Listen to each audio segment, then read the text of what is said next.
Bonjour à tous et bienvenue dans ma nouvelle après-séance. Cette après-séance est consacrée à un film qui s'appelle Nos étoiles contraires, un film réalisé par Josh Boone, qui est l'adaptation cinématographique de l'œuvre littéraire de John Green. Alors avant de débuter mon après-séance, une question primordiale se pose. Est-il nécessaire aujourd'hui au XXIe siècle de faire des adaptations cinématographiques d'œuvres littéraires? Pour ma part, oui.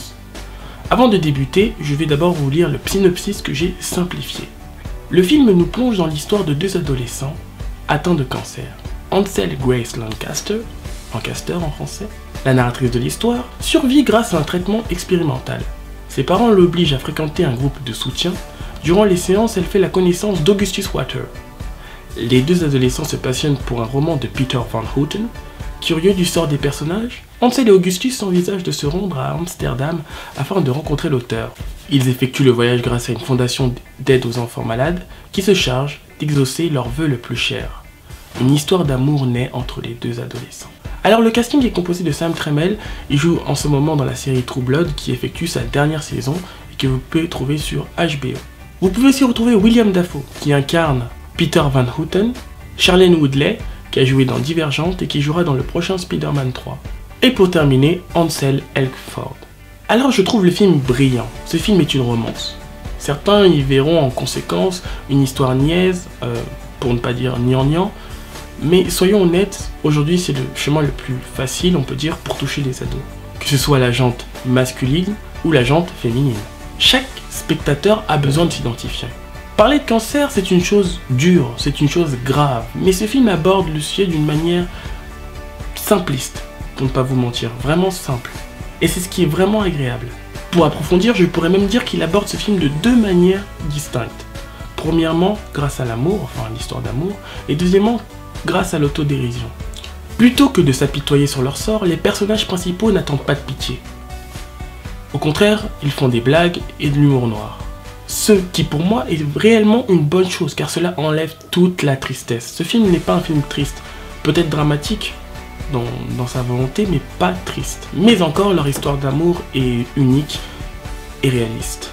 Alors je vous invite réellement et sincèrement, vous qui êtes à la maison, de lire l'œuvre littéraire. Alors côté acteur, parlons de Shailene et Ansel. Pour moi ce sont vraiment de bons acteurs. Enfin, c'est vrai que c'était intéressant de les voir jouer dans un autre rôle que dans Divergence où ils incarnaient tous les deux des frères et sœurs. Mais dans cette histoire, ils sont totalement crédibles. Donc, bon point pour les acteurs. Il y a cependant un petit point négatif. Un petit point négatif qui n'est pas de la faute des acteurs, mais plutôt de la production ou de la distribution. Il faut vraiment qu'ils arrêtent de nous sortir des titres comme Nos étoiles contraires. Ça m'énerve vraiment. Déjà, ils l'ont fait avec la planète des singes d'affrontement. On a peut-être un problème de traduction. Je sais pas. Peut-être qu'ils ont besoin de Riverso. Enfin, les Québécois le font. En France, je sais que c'est pas la même chose. Mais appeler le film Nos étoiles contraires, c'est bête. Surtout que cette phrase a un sens. Je dirais pas qu'elle a une âme, loin de là.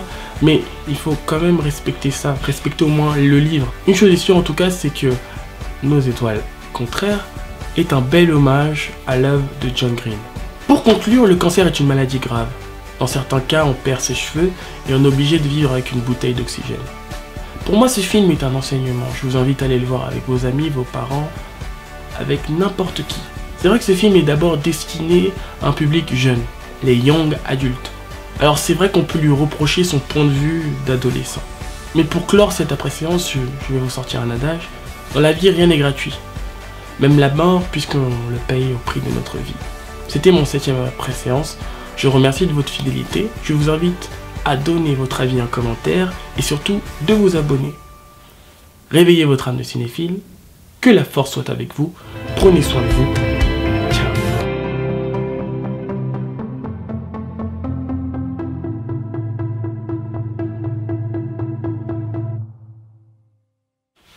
Tu es encore là? Juste en dessous dans la description, tu pourras trouver un lien pour faire un don contre la lutte contre le cancer. N'hésite pas, 10, 20, 5 euros, ça peut faire l'affaire. Abonne-toi!